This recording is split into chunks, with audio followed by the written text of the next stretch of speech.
SBA Publications.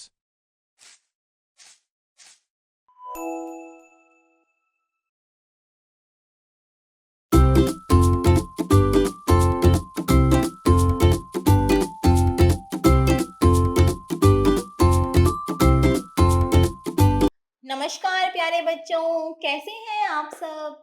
मैं उम्मीद करती हूँ आप सब बहुत अच्छे होंगे। प्यारे बच्चों, आज हम पढ़ेंगे पाठ 3 और आज के हमारे पाठ का नाम है क्रांतिकारी बिस्मिल। आज हम पढ़ेंगे महान क्रांतिकारी पंडित राम प्रसाद बिस्मिल जी के बारे में। चलिए शुरू करते हैं। यह है पंडित राम प्रसाद बिस्मिल जी का चित्र। पंडित राम प्रसाद बिस्मिल उन महान क्रांतिकारियों में से थे जिन्होंने देश के स्वाधीनता संग्राम में महत्वपूर्ण भूमिका निभाई थी।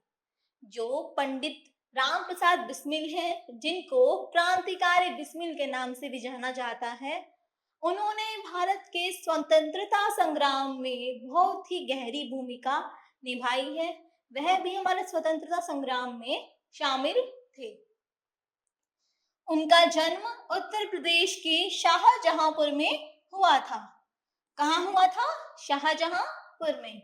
उनके पिताजी का नाम पंडित मुरलीधर तिवारी था, जो कचहरी में यानी कि कोर्ट में स्टाम्प बेचकर घर का खर्च चलाते थे। बिस्मिल जी का बचपन अत्यंत निर्धनता में बीता था। बिस्मिल जी एक गरीब परिवार से थे। वह इतने अमीर परिवार से नहीं थे कि उनका सारा घर खर्च चल सके। वह बहुत ही गरीब परिवार से थे। बचपन में वे तरह तरह की चीजों पर प्रयोग किया करते थे। इस कारण कई बार उनके पिताजी ने उनकी पिटाई भी की थी। बड़े होने पर वे आर्य समाज के संपर्क में आए, जिससे उनके जीवन में क्रांति आ गई और उनमें बुराइयों से लोहा लेने का साहस जाग उठा। मतलब उनके अंदर इतनी ताकत आ गई कि वो बुराइयों से लड़ने के लिए तैयार हो गए। धीरे धीरे वे संघर्ष की अनेक कलाओं में निपुण होते चले गए, लेकिन उनमें क्रांति की सच्ची भावना का विकास उनके गुरु सोमदेव ने किया। क्रांतिकारी बिस्मिल जी के गुरु का नाम क्या था? सोमदेव। आइए आगे पढ़ते हैं। उन्हीं दिनों लखनऊ में कांग्रेस का अधिवेशन होना तय हुआ था। लोकमान्य बाल गंगाधर तिलक कांग्रेस के सबसे लोकप्रिय नेता थे। उस समय कांग्रेस के सबसे लोकप्रिय नेता थे लोकमान्य बाल गंगाधर तिलक जी। क्रांतिकारी चाहते थे कि अपने महान नेता को खुली कार में खूब धूमधाम के साथ जुलूस निकालकर अधिवेशन स्थल पर लेकर जाएं, परंतु कांग्रेसी उन्हें बंद कार में ही ले जाना चाहते थे। जब कांग्रेसी तिलक जी को बंद कार में ले जाने लगे, तब बिस्मिल जी उनकी कार के आगे लेट गए और बोले, यह बंद कार मेरे शरीर पर से होकर ही जा सकती है। क्रांतिकारियों के हट के आगे कांग्रेसियों को भी झुकना पड़ा। तब क्रांतिकारियों ने तिलक जी को एक घोड़ा गाड़ी में बैठाया और घोड़ों के स्थान पर वे स्वयं गाड़ी खींचने लग गए। यह शोभा यात्रा बहुत ही धूमधाम से निकाली गई। उसी अधिवेशन में बिस्मिल जी को पता चला कि देश के अलग अलग भागों में अनेक क्रांतिकारी युवक न केवल सजग हैं, बल्कि स्वतंत्रता के लिए अपना सब कुछ कुर्बान करने को तैयार हैं।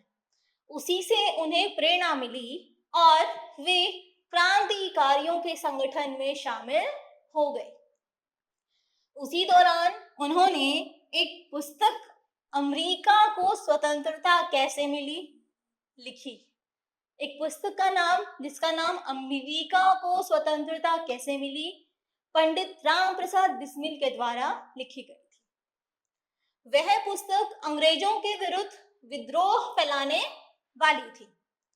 इस कारण अंग्रेज सरकार ने उसे जब्त कर लिया था, क्योंकि उन्हें लग रहा था यह तो हमारे खिलाफ है।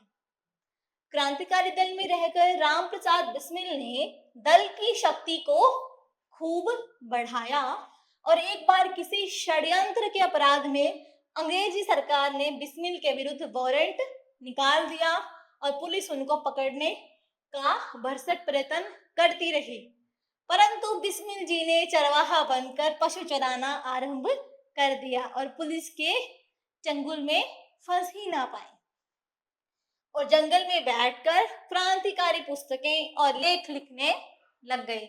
अब वह चरवाहे बन गए और जंगल में बैठकर ही पुस्तकें लिखना शुरू कर दी।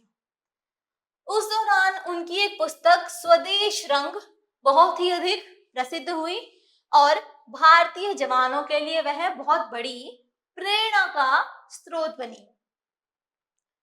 क्रांतिकारियों में मेहनत, ईमानदारी, लगन और साहस की जरा भी कमी नहीं थी, पर उनके पास धन का अभाव बहुत अधिक था, क्योंकि हमारे देश में उस समय धन इतना नहीं था।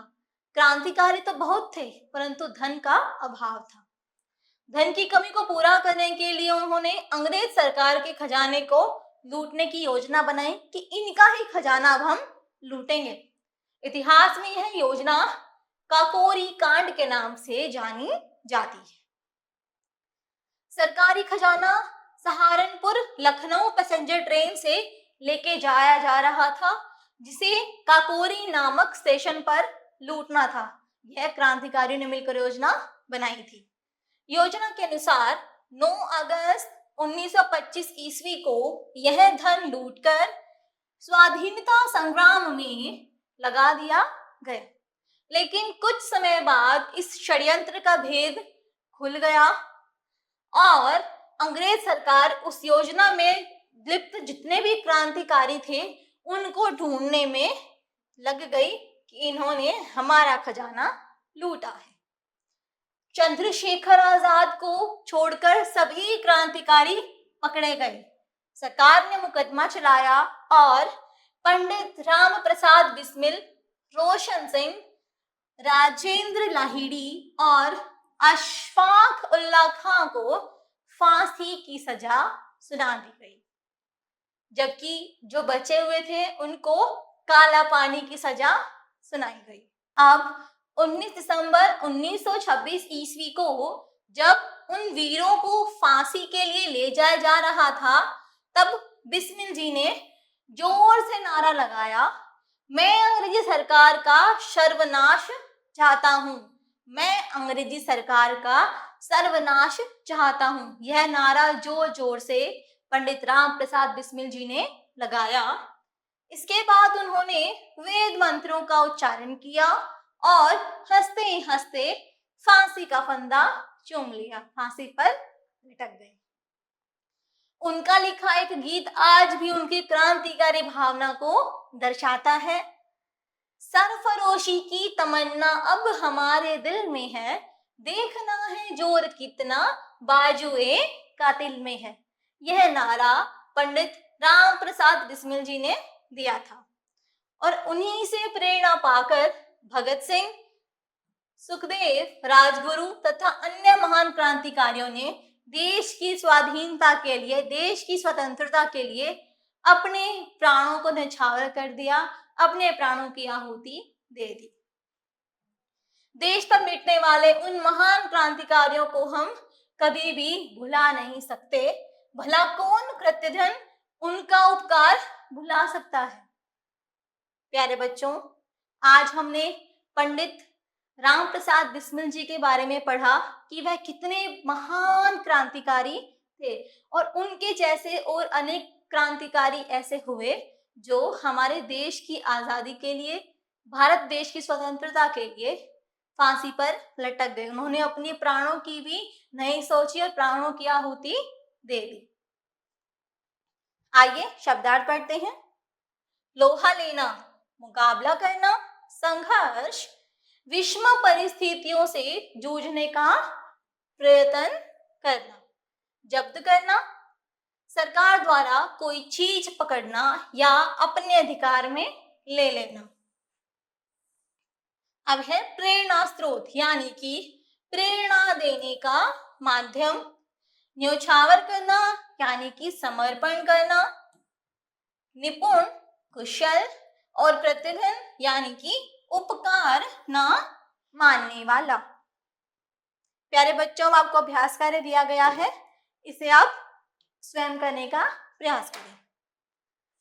प्यारे बच्चों, आज की आपकी कक्षा यहीं समाप्त होती है। मिलते हैं अगली कक्षा में एक नए विषय के साथ। आज के लिए इतना ही। धन्यवाद।